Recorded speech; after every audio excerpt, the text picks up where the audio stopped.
Саламатсыздар урматтуу теле көрүүчүлөр, мендеги IQ программабызды баштайбыз. Бүгүнкү биздин чыгарылышыбыздын коноктору жылдыздуу коноктор Гүлназ Султанова эжегебиз, маданияттын мыкты кызматкери, ырчы, аткаруучу жана мугалим. Ошондой эле Фируза Аскербекова, ырчы, мугалим, аткаруучу.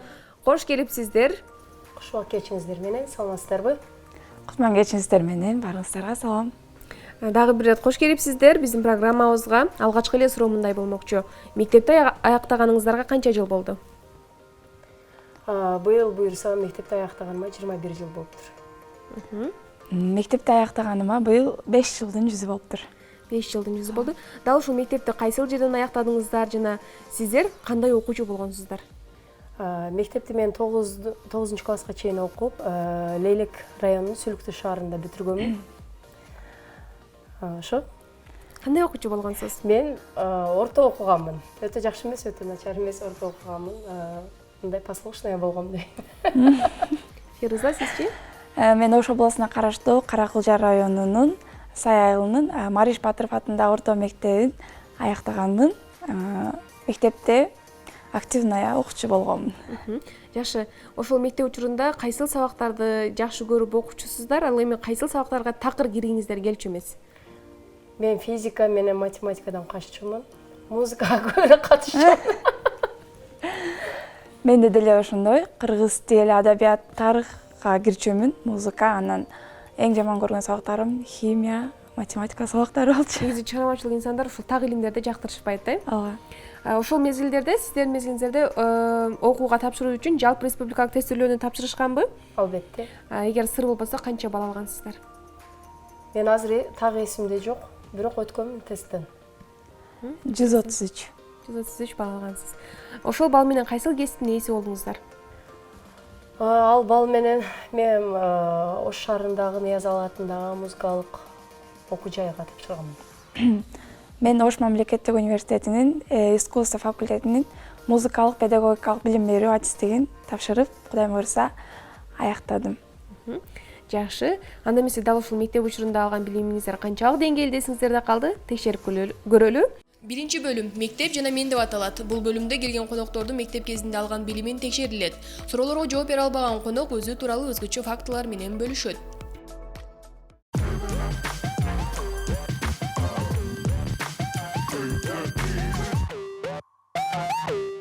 Алгачкы суроону жаңыртам. Үркөр топ жылдыз аттуу чыгарма фольклордун кайсы жанрына кирет? Балдар ыры. Гүлназ эже? Жаш балдарга арналган чыгарма. Жооңуздарды кабыл алдым. Туура. Сиздерге бирден упай. Кийинки суроо. Жердин газ кыртышын эмне дейбиз? Атмосфера. Атмосфера. Туура. Компьютер менен иштешүүгө кандайсыздар? Компьютерде мен көп иштебейм, мисалы үчүн. Мен деле көп иштебейм. Анда суроо мындайча. Компьютердин почерки эмне деп аталат? Шрифт. Мен билбейт болчумун чындыгында. Туура. Бул шрифт деп аталат. Фируза, сиз суроого жооп бере албай калдыңыз. Сизге анда мындайча суроо болот. Өзүңүз тууралуу бир кызыктуу маалымат айтып бербейсизби? Өзүм тууралуу.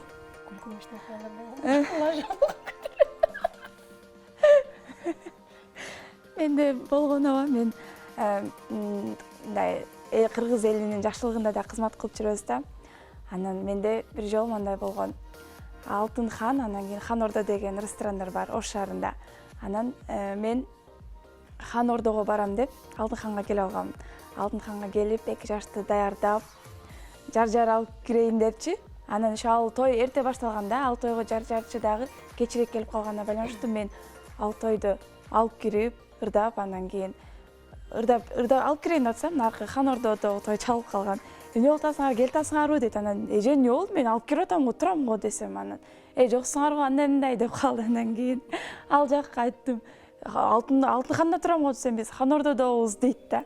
Анан кийин шашып, бушуп машинага отуруп эле, анан кийин кайра Алтын Хан Ордого баргам.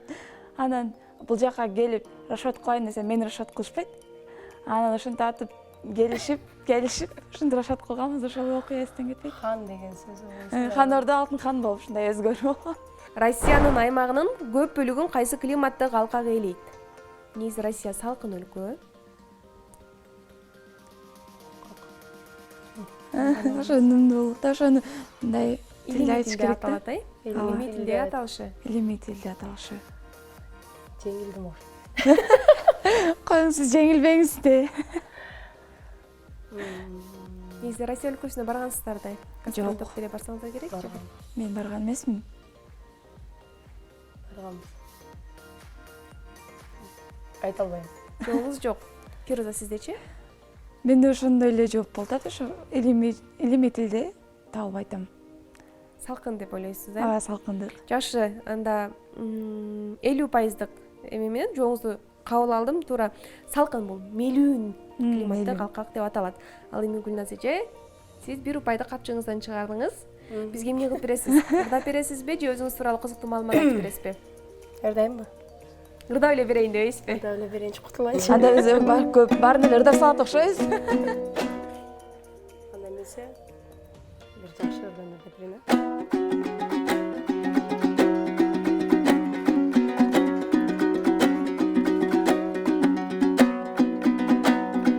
Жүрөгүмдү куйкалайсың жалында, жүрө албаймын күндө сени сагынбай. Не сергитет менде жүргөн элесиң, мелтиреген ысык көлдүн атаңындай.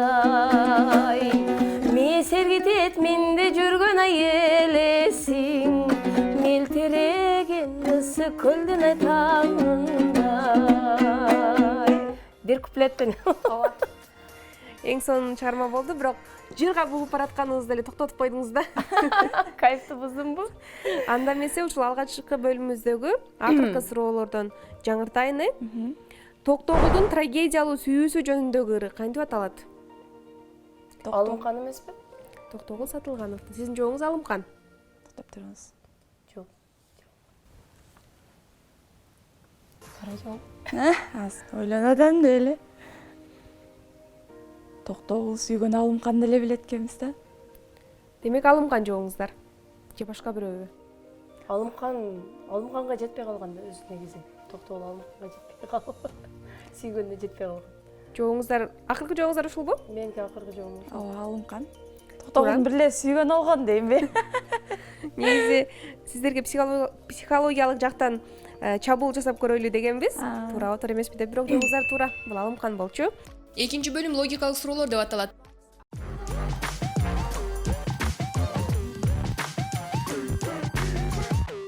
Анда эмесе, негизи логикадан кандайсыздар? Логика орточо эле мен.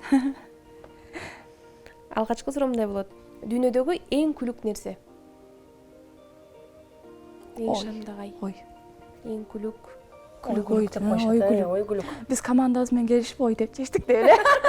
Ой күлүк деп коюшат го, негизи ой ар жакка кете берет. Ооба. Токтобойт бир жерде. Анда сиздердин команда менен кеңешип берген жооңуздарды кабыл алдык. Бул туура ой болчу. Наконец-то ырдабайбыз десең, Кийинки суроо. Бул нерсе сизге тиешелүү, бирок аны башкалар көп колдонот.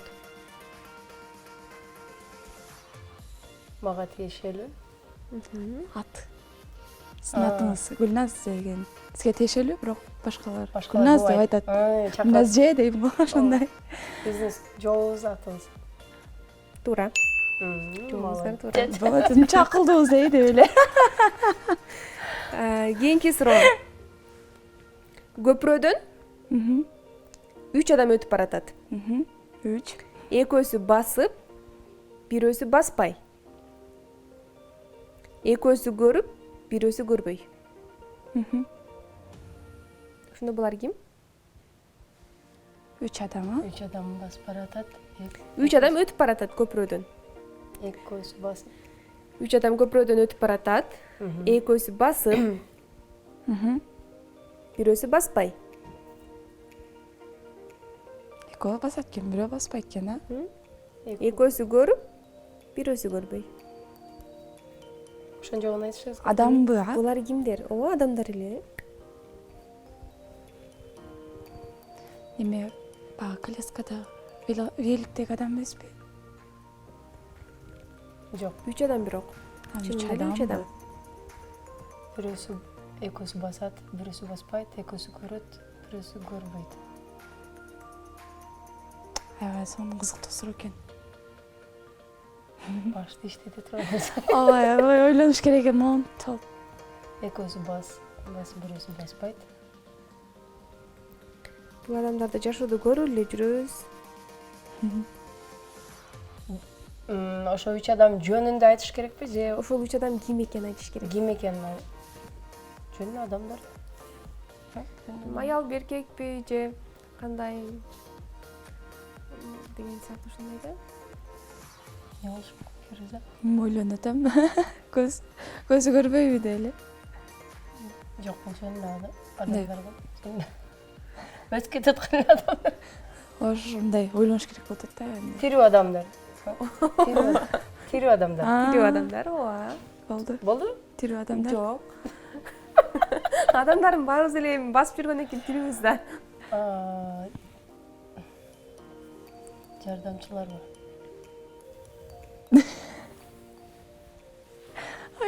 Ойлонучу нерсе экен чындыгында. Кыймыл аракет. Көлөкө эмеспи? Жок. Жок, 3 адам. 3 адам көпүрөдөн өтүп баратат.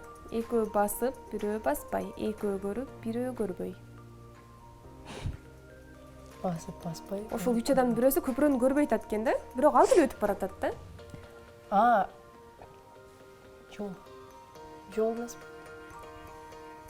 Көпүрөдөн өтүп баратышат кадимки деле көпүрөдөн. Када? Таппадык. Ооба, там бердик деп алсаң. Жолуңуздар жокпу? Көп. Ар түрдүү жооп келип атат бул жерде. Ооба. Тирүү адамдар, кыймыл аракеттеги адамдар деген сыяктуу. Азыр дейсиз. Кыймылдуу адамдар.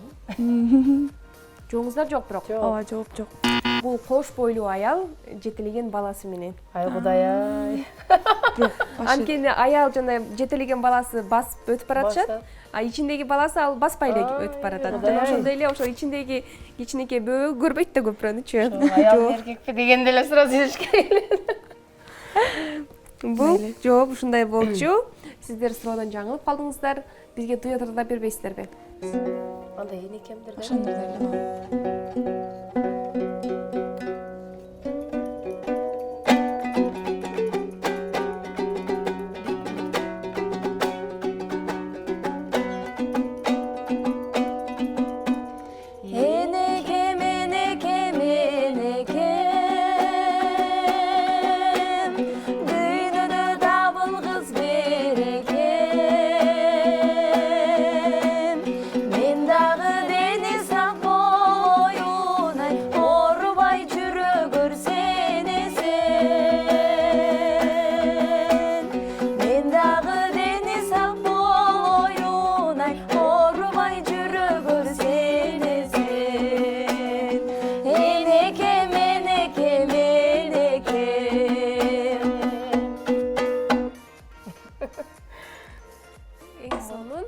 Көзүңүздөрдү жумсаңыздар, мындай жабык көздөрүңүздөр менен эмнени көрөсүздөр?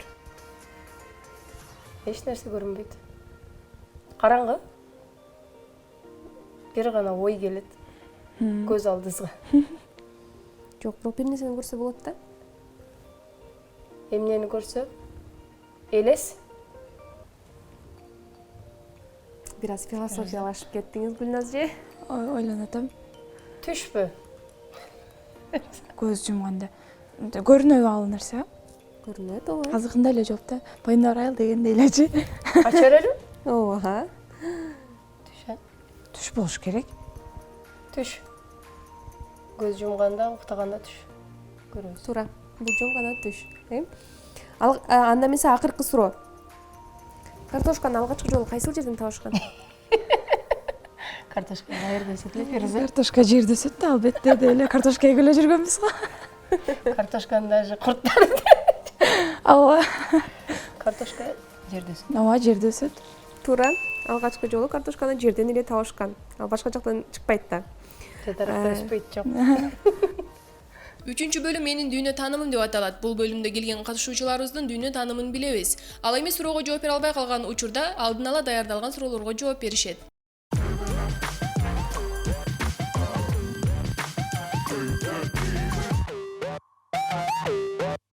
Макалдуулаңыздар. Кара кыздын агынан эмес, Багынан. туура, багынан. Олимпиадалык оюндардын мекени болуп кайсы өлкө эсептелет? Алгачкы жолу ушул өлкөдө ойлоп табышканда бул нерсени анан дүйнө жүзүнө таркалган. Испания эмеспи? Сиздин жооңуз Испания. Акыркы жооңуз. Испания. Испания болсо керек дейсизби? Танцы обниманцы, танцуют вокруг испанцы, а мы танцуем близким. Ошондой ыр аркылуу таптым десеңиз. Ооба. Фируза, сиз эмне деп ойлойсуз? Кайсы өлкө деп ойлойсуз? Мен ойлобойм деп элем. Мен кызыкпайм олимпиадага дейм. Мен оюма келбейт чындыгында. Анын оюнун алыш керек деп эле. Демек жооңуз жок. Нажа, сиздин жооңуз Испания. Мен жооңуздарды кабыл алдым, анда туура эмес. Бул Греция болчу. Ушул жак. Анда сиздерге мындайча суроо болот. Экөөңүзгө тең бир суроо. Жашоодо өзүңүздөрдү кандай адамдардан алыс кармайсыздар? Жашоодо негизи бардык эле адамдар менен тегиз эле сүйлөшүп кете берем мен. Бирок жанагындай ушакчы, ушак айткан, ушак сүйлөгөн, малган адамдардан бир аз алысмын мен чындыгында. Себеби бул ушак деген жакшы нерсе алып келбейт. Өзүнүн оюн бербей, жок, меники туура, я деген характер болот го. Ошондой адамдар менен дагы өзүм алыс алып жүрөм. Жакшы. Анда эмесе кийинки суроо. Оркестрди таяк менен башкарган адам? Бул албетте дирижер.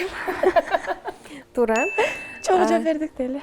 Анда кийинки суроо. Эң ири спорттук иш-чара кайсы? Спорттук иш-чара эң ири. Олимпиада. Ооба. Олимпиада. Туура. Бул Олимпиада. Кийинки суроо. Дүйнөдөгү эң бийик чокуу? Памятым жок, не жоксуз эле? Эверест. Эверест. Деп ойлойсуз Гүлназжы? Эверест деп ойлойм. Чоң чоксу бар, Эверест чоксу бар дагы. Памир тоосу, мына эң бийик тоолор. Эверест. Фируза эмне деп ойлойт? Чокуу. Мен эле ойлоп кое берейинби? Башня дейсиң. Оштогу башына дейинби? Эфилевая башня деп койбойсуң. Дүйнөдөгү эң бийик чокуу. Мен билбейт. Экөөбүз ошого бир. Майлы, биз Эверест. ооба, Гүлназия уруксат берди, Эверест дейм, мен дагы деймби? Экөөбүз команда бололу. Туура. Бул Эверест болчу. Ушун менен бизге бөлүнгөн убакыт соңуна келип жетти. Сиздерге ыраазычылык билдиребиз. Эсиңиздерде калган, сиздердин куплуңуздарга толгон кандай суроолор болду? Кайсы суроолор эсиңиздерде калды? Боюнда бар аял эсимде калды. Мага дагы ошол аябай неме табышмак болду. Ооба. Аябай ойлонду, көп ойлонду. Суроо дагы узун болду, жооп дагы узун Ооба. болчу, Жакшы, анда эмесе көрсөтүүбүздүн соңунда сиздерден биздин кыргыз элибизге жакшы бир каалоо тилектер болсо. Чоң рахмат, эң биринчиден сиздерге рахмат. Ушундай интеллектуалдуу телепередачаңарга бизди чакырганыңыздар үчүн абдан ыраазымын. Албетте сиздерге чыгармачылык ийгиликтерди каалап кетмекчибиз. Өнүгөрүңүздөр, өсөрүңүздөр, бизди бир эле эмес, эми дүйнө жүзү көрөт негизи. Ушу дүйнө жүзүнө таанылыңыздар. Ал эми ушу Кыргызстанда жалпы журтчулукка, кайсы улут болбосун, ар бир журтчулукка ден соолук каалаймын. Чың ден соолук жана ошондой эле бир гана ийгиликтерге жетишип жүрө берсин. Ар бир инсан жакшы нерселерди, жакшы жанагындай адамдарга бирибизге жакшылык кылып, ушундай жакшылык нерселерди жаратып жүрө берелик. Биринчиден сиздерге чоң рахмат. Биз ушундай экран аркылуу элдерге көрсөтүп жатканыңыздар үчүн. Чындыгында аябай сонун оюн болду. Ой жүгүрттү, көп нерсени билбегендерибизди билип алдык. Көптөн бери мынчалык ойлоно эле келек. Ойлорубуз күлүк болуп, аягындай сонун болду. Сиздерге рахмат. Кыргыз элибизде тынччылык, токчулук, молчулук болсун. Ар дайым ушундай экран аркылуу бири-бирибизди көрүп, жүзүбүздөн жылмаюу кетпей жүрө берели. Чоң рахмат, саламатта барыңыздар. Ой күлүк деп койшоң, ой артта кете берет. Ооба, топтобойт. Анда сиздердин команда менен кеңешип берген жооңуздарды кабыл алдык. Бул туура ой болчу.